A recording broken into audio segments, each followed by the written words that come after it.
मी इकडे गैरहजर असल्यामुळं आणि 24 तारखेला एका बैठकीच्या संदर्भात मी बाहेरगावी असल्यामुळं मला ती लक्षवेधी घेता आली नाही। परंतु माननीय अध्यक्ष महोदयांना मी काल विनंती केली होती की विशेष बाब म्हणून मला एका विषयावरती बोलण्याची संधी द्यावी आणि अध्यक्ष महोदयांनी माझी मागणी मान्य केली आणि मला शेवटचं 5 मिनिटं बोलण्याची संधी सभागृहामध्ये दिली। आता हा विषय अत्यंत महत्त्वाचा विषय आहे। मुंबईमध्ये घर असावं असं गावाकडच्या प्रत्येक कष्टकऱ्याला वाटतं। मग तो माताडी असेल, भाजीपाल्यामध्ये काम करणार असेल, रिक्षा चालवणार असेल किंवा नोकरी करणार असेल, खाजगी नोकरी असेल किंवा सरकारी नोकरी करणार असेल, ह्या सामान्य लोकांना तर आपलं घर मुंबईमध्ये असावं वाटतं। जुन्या मुंबईमध्ये घेणं आता शक्यच नाही, म्हणून नवीन मुंबईमध्ये लोक घरं घेण्याच्या संदर्भामध्ये विचार करतात आणि आयुष्याची सगळी तुटपुंजी जी रक्कम जमा केलेली असते ते घरासाठी लावतात, कुठं व्याजानं पैसे उचलतात, बँकाकडून कर्ज काढतात आणि घर घेण्याचं स्वप्न पूर्ण करण्याचा प्रयत्न करतात। परंतु एक DDSR ग्रुप नावाचा ग्रुप, एक IRS आहेत सचिन मोटे, त्यांनी त्यांच्या नात्यातल्या लोकांच्या नावावरती वेगवेगळ्या कंपन्या रजिस्टर केलेल्या आहेत आणि त्या कंपन्यांच्या माध्यमातून जवळपास 20 प्रोजेक्ट वेगवेगळे, म्हणजे त्यामध्ये DDSR बिल्डर्स अँड डेव्हलपर्स यांचं DDSR हाईट्स नावाची एक बिल्डिंग सुरू आहे, DDSR बिल्डरची Tathagat housing society, Swapnapurti housing society, Anuvishwa housing society, DDSR Satvik, परत हनी होम्स, मातोश्री ही तर आमदार खासदारांच्यासाठी एक इमारत खारघरमध्ये बनती आहे, त्याचं ह्या लोकांनी काम घेतलेलं आहे। म्हणजे आमचे खिशात आमदार आहेत अशी त्यांची भूमिका आहे, म्हणजे स्टेटमेंट पण त्यांनी केलेले आहेत की अनेक आमदार आमच्या खिशात आहेत, आमदार खासदार, आणि त्या मातोश्री बिल्डिंगचं काम मिळवण्यासाठी जवळपास मध्यस्थ लोकांना 5-1 कोटी रुपये खर्च करून त्यांनी हे बिल्डिंगचं काम घेतलेलं आहे। दुसरं आहे मैत्री हाऊसिंग सोसायटी कळमोली, परत मुंबई अजिंक्यस, मैत्री सानपाडा, DDSR हेरिटेज, कलाकार आणि पत्रकार यांची पण एक सोसायटी आहे। नंतर DDSR ड्रीमवूड, DDSR प्राइड, DDSR अनुपर्व, जय श्री कृष्ण आणि DDSR लक्ष्मी रिव्हरसाइड, अशा वेगवेगळ्या बिल्डिंगचे प्लॉट त्यांनी घेतलेले आहेत। आता हे प्लॉट कुठून घेतले, ही गुंतवणूकदारांची यादी आहे। आता ती फार मोठी यादी आहे, ह्या लोकांच्याकडून पैसे घेतलेले आहेत, दाम दुपटीवर देतो, 9 महिन्यात तुम्हाला दुप्पट करून देतो, 12 महिन्यात दुप्पट करून देतो, 18 महिन्यात दुप्पट करून घेतो, आणि असे हजारो कोटी रुपये या लोकांचे गोळा केलेले आहेत। यातून यांनी प्लॉट खरेदी केलेली आहे। नंतर जेव्हा प्लॉट खरेदी केली त्यामध्ये त्यांनी सोसायट्या तयार केल्या। सरकारची तुम्ही फसवणूक कशी करताय, सोसायट्यांना GST लागू होत नाही, सोसायट्यांना स्टॅम्प ड्युटी माफ आहे, आणि म्हणून जवळपास पैसे ह्यांनी सगळे गोळा करून त्यातल्याच काही लोक सभासद करून त्यांच्या नावावरती सोसायट्या फर्म केलेल्या आहेत। हा पहिला गुन्हा आहे की सरकारची शेकडो कोटी रुपयाची GSTची किंवा अन्य करांची फसवणूक या सोसायट्याच्या माध्यमातून केलेल्या आहेत। ह्या सोसायट्या नाहीत, हा DDSR ग्रुपचाच प्लान आहे आणि ह्याचे पूर्ण मास्टर ही सगळी लोक आहेत। आता हा विषय का पुढे आला, हा विषय यासाठी पुढे आला की 2020 पासून ह्या लोकांनी बुकिंग घेतलेली आहेत। 2020 पासून तुम्ही बुकिंग घेताय आणि 2025ला 2026ला त्या लोकांना ताबा द्यायचा शब्द या मंडळीने दिला होता, परंतु आता बिल्डिंगच नाही। म्हणजे 2021ला बुकिंग घेतलेल्या बिल्डिंगचं परवा दिवशी म्हणजे गुढीपाडव्याच्या दिवशी भूमिपूजन झालंय आणि मग ह्या लोकांना बिल्डिंग मिळणार कधी, फ्लॅट मिळणार कधी, म्हणजे ह्या लोकांची पूर्णपणे फसवणूक झालेली आहे। आता हनी होम्स म्हणून जी बिल्डिंग आहे प्लॉट नंबर 34 सेक्टर नंबर 20 खारघरला, ह्याला CC नाही। CC नसताना तुमचं बांधकाम कसं काय होते, अनेक बिल्डिंगला CC नाही। मग हे जे सगळे सिडकोचे अधिकारी आहेत, त्यांचे कोण आर्किटेक्ट असतील, हे सगळे अधिकारी यामध्ये गुंतलेले आहेत। हे सगळा मोठा फ्रॉड या सगळ्या माध्यमातून सुरू आहे। जेवढी बांधकामं सुरू आहेत, आता ह्या हनी होम्सला 1.97 करोडचा दंड आहे। मग दंड असताना तुम्ही कसं काय काम करू शकता, दंड का अधिकारी भरून घेत नाहीत, मग अधिकाऱ्यांच्यावरती कारवाई करावी लागेल का? काल मला वेळ या विषयावरती सभागृहात मिळाला नाही आणि म्हणून हे सगळं डिटेल लोकांच्या पुढे आलं पाहिजे। बरी आमच्याच गावाकडची लोक आहेत ना, हे करणारे बिल्डर पण आमच्या गावाकडचेच आहेत, परंतु ज्या लोकांनी फ्लॅट बुकिंग केलेले आहेत ती लोक सातारची आहेत, ती लोक सांगलीची आहेत, ती लोक सोलापूरची आहेत, ती अन्य विभागातली लोक आहेत. आणि अशा लोकांची फसवणूक हा स्वतः IRS असल्यामुळं त्या लोकांना धमकी देतो किंवा लोकांना भीती वाटते पुढे येऊन काय करायचं. आता DDSR हेरिटेज नावाची कोऑपरेटिव्ह सोसायटी स्थापन केलेली आहे. आता ह्या 4 मजल्याची CC मिळाली ह्या लोकांना, परंतु यांनी बांधकाम जे चालू केलंय ते पुढची CC न घेता चालू केलेलं आहे. 263 फ्लॅटचं बुकिंग केलंय आणि बिल्डिंगचं अजून कामच नाही. त्यांना अजून पजेशन पण देतो बोलले होते 2026ला, त्या गोष्टीचं अजून पजेशन पण नाही आहे. रॉयल्टी मोठी यांनी जे मुरुम उत्खनन केलं, माती उत्खनन केलं, त्याचं एक दंडाचं नोटीस त्यांना ड्रीमवूडला प्लॉट नंबर 22 ते 26 सेक्टर 13ला नायब तहसीलदार ठाणे दत्तात्रय बेडे 4291 बरातचं त्यांना नोटीस काढलं, परंतु दंड भरून घेतला नाही. मी काल महसूल मंत्री महोदयांना भेटलो की सगळ्या जेवढ्या 20 सोसायट्या आहेत त्यामध्ये तुम्ही जेवढे ह्यांना उत्खनन केलेलं आहे त्याच्याबद्दलचं तुम्ही माहिती घेतली पाहिजे. आता GST भरली नाही आणि GSTचं नोटीस त्यांना आलं, GSTच्या अधिकाऱ्यांनी का नाही कारवाई केली या सगळ्या विषयावरती. म्हणजे एका बाजूला लोकांच्याकडून करोडो रुपये घेत आहेत, त्यांची फसवणूक करतायत आणि त्यांना बिल्डिंगचा ताबा पण देत नाहीत, अजून ते देऊ शकत नाहीत. आता त्यांच्याकडं बिल्डिंग ह्या लोकांची सगळ्या फसवणूक झाल्या 100%. आज ते दर आठवड्याला बोलवत आहेत, त्यांना जेवण खाणं तुम्हाला देतो देतो देतो. आता मला लोक, काल मी सभागृहात विषय घेतल्यापासून एवढी लोक मला भेटली, सकाळपासून हॉटेलवरती 5-50 लोक मला भेटून गेली. आम्ही त्यांच्याकडे रोज जातोय, ते आम्हाला नंतर देतो, आता ह्याच्यात अडकलंय त्याच्यात अडकलंय. आणि त्यामुळे त्या लोकांची मोठी फसवणूक या सगळ्या लोकांनी केलेली आहे. आता मातोश्री आमदार खासदारांची बिल्डिंग यांनी बांधायला घेतली, बांधायला घेऊन 4 वर्ष झाली, अजून 4था स्लॅब चालू आहे, त्याच्या बाजूची बिल्डिंग पूर्ण झाली. म्हणजे आमदार खासदारांना पण यांनी फसवलंय. आणि म्हणून मी काल सभागृहात ही मागणी केली की ह्याचा जो म्होरक्या आहे सचिन मोटे, आणि मग त्यांच्यावरती कारवाई होण्याची आवश्यकता आहे. ते तिथं तर रतन टाटाचा फोटो वापरतात. या लाजीरवाणी बाब सगळ्यात ही गोष्ट आहे की या DDSR ऑफिसमध्ये आदरणीय रतन टाटा साहेबांचा फोटो आहे. तुम्ही फसवणूक करताय. जेवढे इन्व्हेस्टर आहेत, म्हणजे आता अशोक खरात जशी फाईल आल्या अशी सचिन मोटेची फाईल येण्याची शक्यता आहे. कारण प्रत्येक इन्व्हेस्टर जी लोक आहेत त्यांचे महिलांच्या बरोबरचे व्हिडिओ तयार करून ठेवलेत ब्लॅकमेल करण्याच्या दृष्टिकोनातून. आणि ही सगळी वस्तुस्थिती आहे. ही वस्तुस्थिती आज ना उद्या सगळी समोर येणार आहे.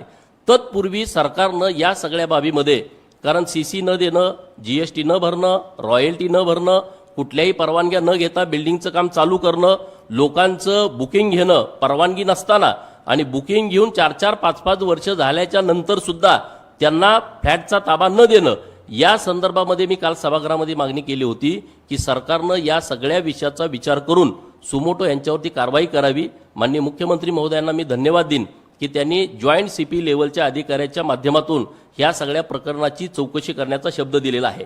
आणि म्हणून आता पुढच्या 4-5 दिवसामध्ये आम्ही हे सगळी डिटेल तक्रार माननीय मुख्यमंत्री महोदयांकडे देतोय. काही तक्रारी आम्ही रितसर दिलेल्या आहेत. ह्या सगळ्या अरे ज्यांच्याकडे चप्पल घालायला नव्हती अशी पोरं 2-2 हजार कोटी येतात कुठून. आज हा जीवन भाई म्हणून आहे, त्याचा नंबर आहे 9619774551. त्याचा दुसरा भाई KP भाई, हा 8691885721. ह्यांनी किमान 1000-1500 कोटी रुपये व्हाईट करून दिलेत त्यांना. कुठल्या आधारे दिले, एवढे पैसे आले कुठून. हवाला करणारी काही लोक आहेत, त्यांच्याकडे शेकडो कोटी रुपये आलेले आहेत, त्यांचे माझ्याकडे नाव आहेत, त्यांचे माझ्याकडे नंबर आहेत. नंतर मोहित कक्कर नावाचा फायनान्सर आहे, त्यांनी मोठं शेकडो कोटी रुपयाचं फायनान्स यांना केलंय. कुठल्या आधारे केलं, कुठल्या बेसवरती केलं. नंतर SBI बँकेच्या कर्ज काढलंय काही लोकांनी आणि त्या लोकांचे हप्ते सुरू आहेत. अरे बिल्डिंगच नाही तर हप्ते कसे काय सुरू. पोलीसमध्ये काम करणारी लोक आहेत, त्यांचे हप्ते सुरू आहेत बिल्डिंगमधले, आणि त्या बिल्डिंगमध्ये अजून बांधकामच नाही सुरू झालं आणि तुम्ही त्याच्यावरती डायरेक्ट त्यांच्या पगारातून पैसे कट करता. म्हणजे हे बँकेची लोक सुद्धा या सगळ्या प्रकरणामध्ये दोषी आहेत. कारण सिडकोचे अधिकारी तर ह्यांना पूर्ण मॅनेज आहेत.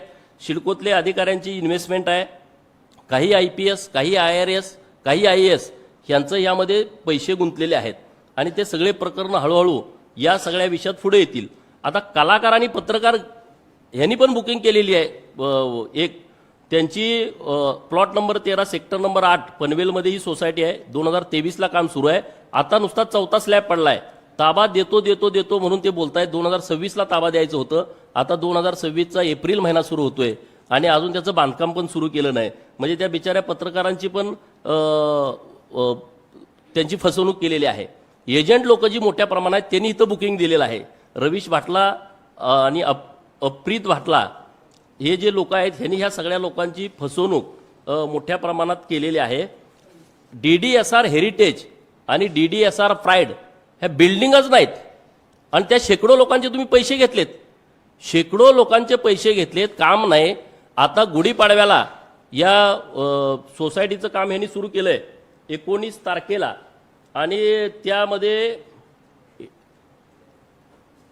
कुठलीच परवानगी नाही. हे जे सगळे विषय आहेत या विषयाच्या संदर्भामध्ये मी सभागृहात विषय उचलला आहे आणि आता पण आपल्या माध्यमातून ज्या लोकांची फसवणूक झालीत त्यांनी घाबरण्याचं कारण नाही आहे. आता सुमोटो कारवाई होणारच आहे. दहिसरला एक त्याच्या बायकोच्या नावावरती एक प्लॉट आहे, म्हणजे ते एजन्सीमध्ये. त्यांना तर 5 वर्ष झालं त्यांची इन्व्हेस्टमेंट घेतली आहे, त्यांना हातवर केला. आता आम्ही तुमचं देऊ शकत नाही. म्हणजे त्या लोकांनी एवढे इन्व्हेस्टमेंट करून सुद्धा त्यांच्या हाताला काही लागणार नाही. असे हे सगळे जे विषय आहेत ते विषय आता रेकॉर्डवरती येण्याची आवश्यकता आहे. बाकीची जी प्रकरणं आहेत, महिलांची फसवणूक करणं, विद्यार्थिनींची फसवणूक करणं, IRS म्हणून त्यांना ब्लॅकमेल करणं, त्यांच्यावरती चुकीच्या पद्धतीनं वागणं, हे सगळे विषय समोर येतील. एक अधिकारी आहे माझ्या समाजाचा, क्लास 2 अधिकारी, त्याची बायको पळवून नेऊन पुण्यामध्ये ठेवणं, त्याचा डिवोर्स घेणं, असे सगळे विषय आहेत. ते मी यथावश्यक पुढच्या काळामध्ये ते सगळे विषय काढेन. परंतु आता लोकांची, गरीब लोकांची मोठी फसवणूक झाल्यामुळं ह्याच्यावरती कारवाई करावी. आणि हा दर दिवशी DDSR मध्ये येतो. आता म्हणजे माझा काय संबंध आहे, मी रेकॉर्डवरती नाही, तर ह्याची सगळी तपासणी झाली पाहिजे. ह्यांचे सगळे कॉल रेकॉर्डिंग, ह्यांचे व्हॉट्सअप कॉलिंग, ह्यांचे DDSR मध्ये किती वेळा ते आले, किती लोकांनी त्यांच्यामुळं इथं प्लॉट बुकिंग केलेलं आहे, इन्व्हेस्टमेंट केलेलं आहे, हे सगळं पुढे येण्याची आवश्यकता आहे. आणि त्यासाठी मी स्वतः ह्या सगळ्या गोष्टीचा पाठपुरावा करतोय.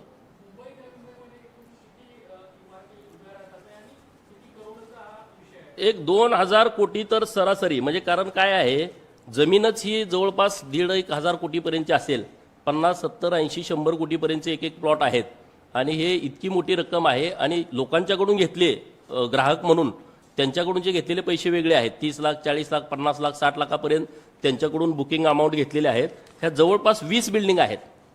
20 बिल्डिंग आहेत. आता फक्त एक बिल्डिंग त्यांची तयार आहे कळंबोलीची, आणि एखादी दुसरी बिल्डिंग होऊ शकते, बाकीच्या बिल्डिंग तयार होणार नाहीत.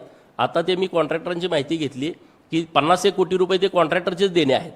संडास बांधायला 4 माणसं लागतात, ह्यांची बिल्डिंग बांधायलाच 10-20 माणसं असतात मुंबईमधली बिल्डिंग बांधायला. अशी परिस्थिती इथं आहे. म्हणजे माझं म्हणणं कसं आहे, गावाकडच्या लोकांची तुम्ही फसवणूक करता, मिजाजगिरी करता, पैशाची उधळण करता. 10-10 कोटीची घरं गावाकडे बांधलेली आहेत. अरे तुम्हाला चपल्या घालायला नव्हत्या 2-4 वर्षापूर्वी. तुम्ही गरीब लोकांच्या जीवावरती आज गाड्या घेऊन फिरताय, रेंज रोव्हर सारख्या, LC सारख्या गाड्या तुम्ही घेताय, फिरताय. लोकांना घरं द्या ना आणि परत मग तुमचा रुबाब करा. ज्या लोकांनी इन्व्हेस्टमेंट केली ते आमची दुकानदार लोक आहेत, सोना चांदीमध्ये काम करणारे. त्या लोकांचा विश्वास संपादन करून मी IRS आहे, तुमचं सोनं पकडलं का मी सोडवतो, सोन्यावरती निम्मे परत सोनं घ्यायचं, नंतर फेक रेट टाकायच्या. महाराष्ट्रामध्ये अनेक फेक रेट या IRSनं टाकलेले आहेत. म्हणजे जवळच्या मित्रांना रेट टाकायला पाठवायचं, रेट टाकायची आणि मग सगळी तपासणी करायची. मग त्यांना बोला तुमचा कोण एखादा मित्र आहे का, मग ते म्हणाल आमचा सचिन मोठे मित्र आहे. अहो बोला, त्यांचं हे साहेबांचं खूप जवळचं आहे. आणि मग त्यांना सांगायचं आणि मग त्या एका महाराष्ट्रातल्या अतिशय मोठ्या माणसावरती रेट टाकली 2 वेळा. खरोखर जेव्हा रेड पडली तेव्हा हा गायब झाला, कारण तो जेलमध्ये गेला. 2 रेड अशा टाकल्या की त्यांच्याकडून करोडो रुपये त्यांनी गोळा केलेले आहेत. जवळचे जेवढे आमचे दुकानदार आहेत ते सगळे लॉर्ड लोक आहेत, अखंड देशभर सोना चांदीचा व्यापार करणारी लोक आहेत. त्यांच्या घरी जायचं, त्यांची माहिती घ्यायची आणि मग लगेच कोणाला तरी तिथं रेडला पाठवायचं 1-2 महिन्यानंतर, आणि परत ते रेडमधून बाहेर काढायचं, पैसे घ्यायचे. सोन्यामध्ये व्यापार करणारी लोक आहेत, त्यांचं सोनं पकडून द्यायचं, परत तिथल्या अधिकाऱ्याला सांगून निम्म करून घ्यायचं. आणि दुर्दैवाची बाब, माझे दुकानदार बांधव आहेत, त्यांच्या घरच्यांच्या बाबतीमध्ये खूप चुकीचं वागलं जात आहे. त्यांच्या मुलींना मुंबईला बोलवायचं, त्यांच्या सुनांना मुंबईला बोलवायचं, इथं ड्रगच्या पार्ट्या करायच्या, असं घाणेरडं काम हे इथं सुरू आहे. आणि म्हणून म्हणलं की एकदा या विषयावरती आपण बोलण्याची आवश्यकता आहे, कारण माझ्याच गावाकडची लोक फसतायत ना. हे जरी माझ्या गावाकडची लोक असली, ही 2-4 लोक आहेत, हजारो लोकांची फसवणूक होते आणि त्याला वाचा फुटावी यासाठी वरिष्ठ अधिकाऱ्यांच्या माध्यमातून चौकशी व्हावी ही मागणी माननीय मुख्यमंत्री महोदयांनी मान्य केली आहे. तर आम्ही व्यवस्थित रीतसर सर्व कंप्लीट आम्ही त्यांच्याकडे देतोय.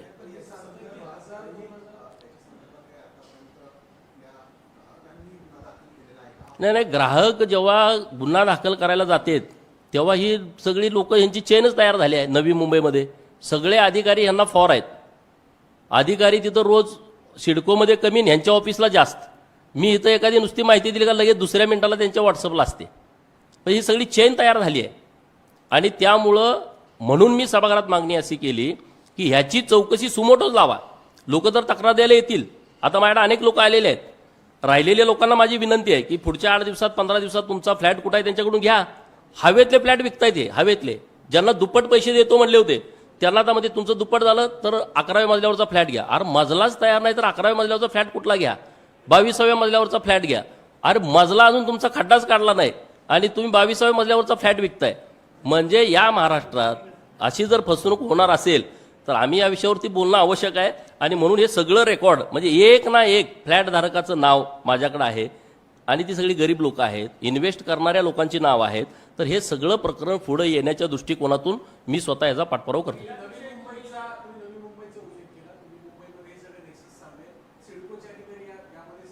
100% असल्याचे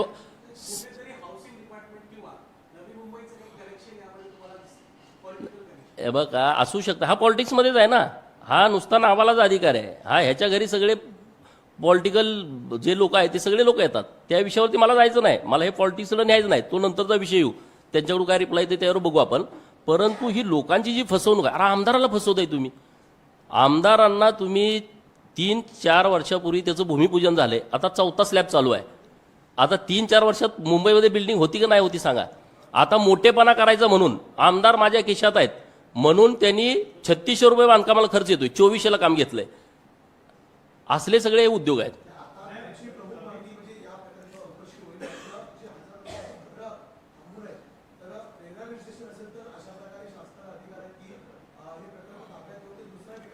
नाही, हे सगळं आता मी पुढच्या 5-6 दिवसामध्ये प्रत्येक प्रोजेक्ट वाईज आम्ही तक्रार तयार करतोय.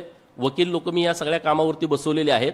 तशा पद्धतीची पूर्ण तक्रार तयार करून माननीय मुख्यमंत्री महोदयांच्याकडे जाणार. माननीय मुख्यमंत्री महोदय ज्या अधिकाऱ्याची नेमणूक करतील त्यांच्यापर्यंत हे सगळे पुरावे देऊन ह्यांच्यावरती कायदेशीर कारवाई झाली पाहिजे. रॉयल्टी बुडवणं, GST बुडवणं, CC नसताना बांधकाम करणं, OC नसताना लोकांना ताबा देणं, हे जे सगळे प्रकार आहेत हे सगळे प्रकार सरकारच्या नियमाच्या उल्लंघन करणारे आहेत. किंवा तुमचे स्वतःचे प्लॉट असताना तुम्ही सोसायटी फर्म करणं आणि सरकारच्या कराची फसवणूक करणं याचाही गुन्हा वेगळा दाखल होण्याची आवश्यकता आहे. आणि हे सगळं प्रकरण सरकारने अतिशय सिरियस घेतलेलं आहे आणि यांच्यावरती गुन्हे दाखल होणार. यातून कुणाला सुटका होणार नाही. ह्यांनी काय केलंय, ह्यांनी तिथं मोठेपणा असा केलाय. पैसे लोकांचे आहेत. 70 कोटीचा प्लॉट कॉम्पिटिशनमध्ये 100 कोटीला घ्यायचा आणि तिकडे विक्री करताना 1 कोटीचा फ्लॅट तुम्हाला मी 70 लाखात देतो, 60 लाखात देतो, बुकिंग घ्यायचं. स्वस्त फ्लॅट देतो असं सांगून लोकांचं बुकिंग घेतलंय आणि त्यामुळे लोकांनी मोठ्या प्रमाणात बुकिंग यांच्याकडे केलेलं आहे आणि त्यामुळे त्यांची फसवणूक होते.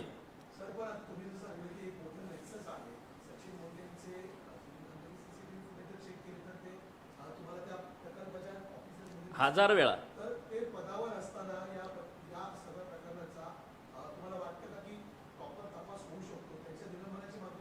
तो निलंबित होईल. प्रकरण खूप येणार आहेत. ह्याच्यावरच नाही अनेक कांड येणार आहेत. महाराष्ट्र हादरल अशा पद्धतीची प्रकरणं आहेत. हा अशोक खरात विरात लोक विसरून जातील. हे विषय डोक्यात ठेवणार नाहीत. अशा पद्धतीची काळी कृती आहेत आणि ते पुढच्या आठवड्यात 15 दिवसात पुढे येतील. दिली ना मी.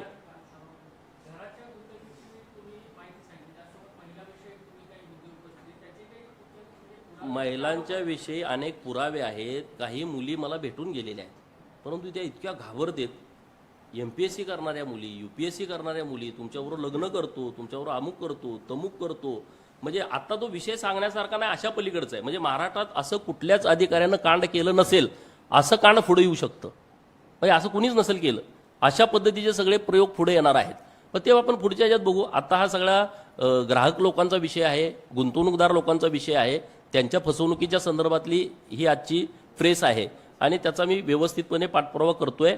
आणि ह्याचा हेतू आजचा माझा एवढाच आहे. आम्ही निवडणुकांपर्यंत सगळ्या कुठल्याच विषयात ह्या बोललो नाही, परंतु लोकांची फसवणूक होते, गावाकडच्या लोकांची फसवणूक होते. आणि माझं घर नाही अजून मुंबईत, मी आज आमदार आहे, 6 वर्ष झाला आमदार. हे काय उघडच आहे. जर एखादा आमदार मुंबईत घर घेऊ शकत नाही आणि सामान्य माणूस तो कसा घेत असेल, किती वाईट परिस्थितीतून तो बुकिंग करत असेल. माथाडीमध्ये काम करणारी पोरं आहेत आमची, दिवसभर रात्र गाढवासारखं ओझं वाहत आहेत आणि त्यातले पैसे काढून त्या ह्याच्यात भरलेले आहेत. ह्यांचा रुबाब, पल्लवी हॉटेलला या, जेवणाच्या पार्ट्या देतो, तुम्हाला हे करू, मग लोक अरे ठीक आहे आता पुढच्या आठवड्यात देतील. अजून 5-6 वर्ष यांना घरच मिळू शकत नाही. 18-18, 14-14 मजल्याच्या बिल्डिंग आहेत, ज्याचा अजून पायाच काढला नाही आणि ज्यांचा ताबा 25ला आणि 26ला द्यायचा होता, त्यांचा आता ताबा देणार कसं? त्या लोकांची पूर्ण फसवणूक झाली आहे. आणि ह्यांचं कसं झालंय, त्या कंपन्या नसतात का, ह्याचे पैसे घ्यायचे त्याला द्यायचे दुप्पट, त्याचे घ्यायचे त्याला तिप्पट. आता ह्यांच्याकडे इन्व्हेस्टर लोक जे आहेत त्यांच्या पूर्ण लक्षात आलेलं आहे की आपल्या पैशावरती हे सगळा डामडोल करतायत आणि त्यामुळे ह्याची मोठी फसवणूक सगळी केलेली आहे. दुसरा जो विषय आहे त्यामध्ये जे तिथले जे त्यांचे वास्तू सल्लागार आहेत त्यांच्यावरती पण गुन्हा दाखल होण्याची आवश्यकता आहे. सिडकोचे जे अधिकारी आहेत त्यांनी CC नसताना त्यांना कशा पद्धतीनं बांधकाम करण्याला परवानगी दिली, त्या लोकांच्यावरती गुन्हा दाखल होण्याची आवश्यकता आहे. GSTचे जे अधिकारी आहेत, मुलकर मॅडम यांच्याकडे हा सगळा विषय आहे, त्या लावून धरतायत. त्या एकदम स्ट्रिक्ट मॅडम आहेत असं मला कळालं, दीपाली पिलारी मॅडम आणि मुलकर मॅडम. तर हे सगळे ह्या विषयात त्यांनी सिरियस घ्यावं. गोडके नावाचा GSTचा कोणतरी कमिशनर आहे, तो त्यांना मदत करतोय. म्हणजे अशी एक अधिकाऱ्यांची मोठी चेन तयार झालेली आहे. तर ह्याच्या संपूर्ण खोलामध्ये आता मी जातोय, आणखी काही माहिती मला प्राप्त होते, त्या पद्धतीनं मी माननीय मुख्यमंत्री महोदयांच्याकडे ह्या सगळ्या गोष्टींचा तक्रार करेन.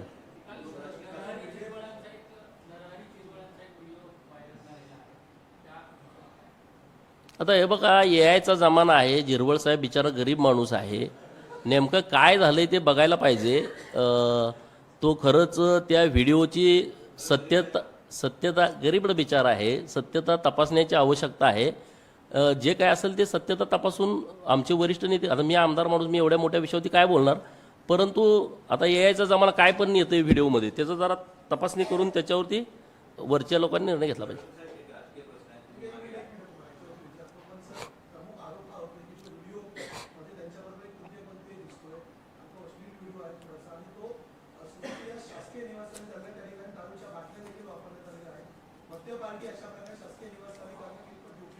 आणि मी काय म्हणतोय, आधी व्हिडिओची सत्यता तर येऊ द्या ना, काय नेमकं व्हिडिओ खरा आहे का खोटा आहे का, आता काही त्या AIच्या माध्यमातून करता येतंय. त्यामुळं आता वरिष्ठ लोक व्यवस्थित त्याची तपासणी करून, दुसऱ्या कोणाचा असतं तर मी बोललो असतो जोरात, मी अशा लोकांच्यावरती बोलत नाही.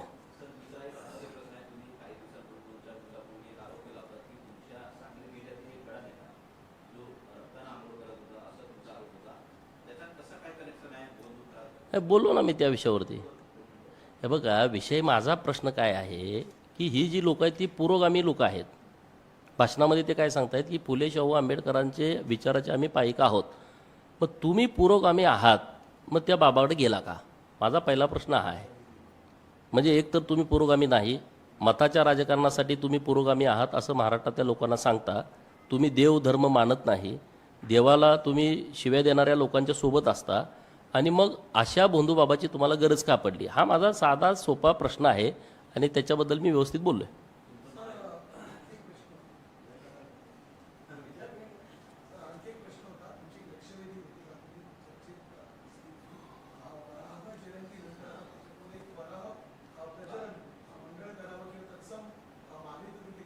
काल माझी 13 नंबरला लक्षवेधी होती रेग्युलर कामकाजामध्ये. सकाळच्या स्पेशल सिटिंगमधल्या लक्षवेधी झाल्या, परंतु रेग्युलर कामकाजातल्या लक्षवेधी होऊ शकल्या नाहीत वेळेअभावी. त्यामध्ये माझी लक्षवेधी वराह पालनाच्या संदर्भातली होती.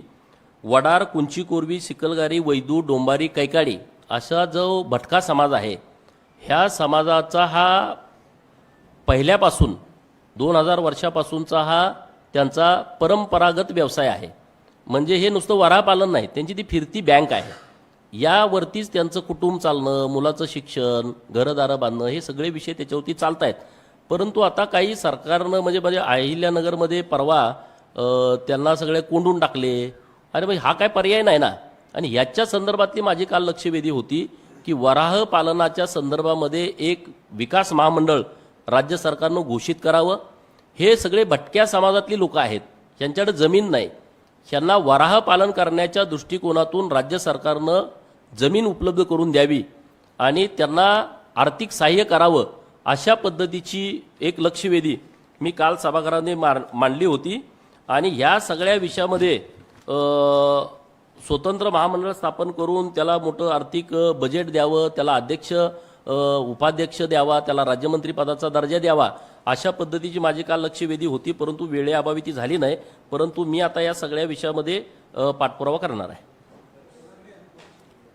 आता हे माननीय पशुसंवर्धन मंत्री महोदयांचा विषय आहे. मी त्यांच्याकडे पाठपुरावा करेन, मुख्यमंत्री महोदयांच्याकडे पण करेन.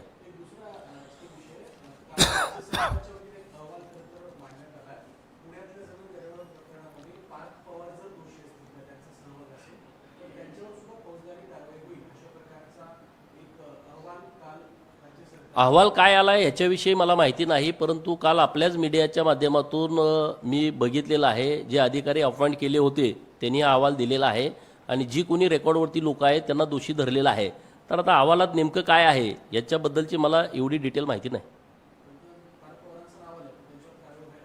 आता अहवालात तर कालच्या अहवालात त्यांचं नाव स्पष्ट नाही असं मी बातमीत वाचलं असेल. तर मग ठीक आहे, राज्य सरकार त्यावर योग्य निर्णय घेईल.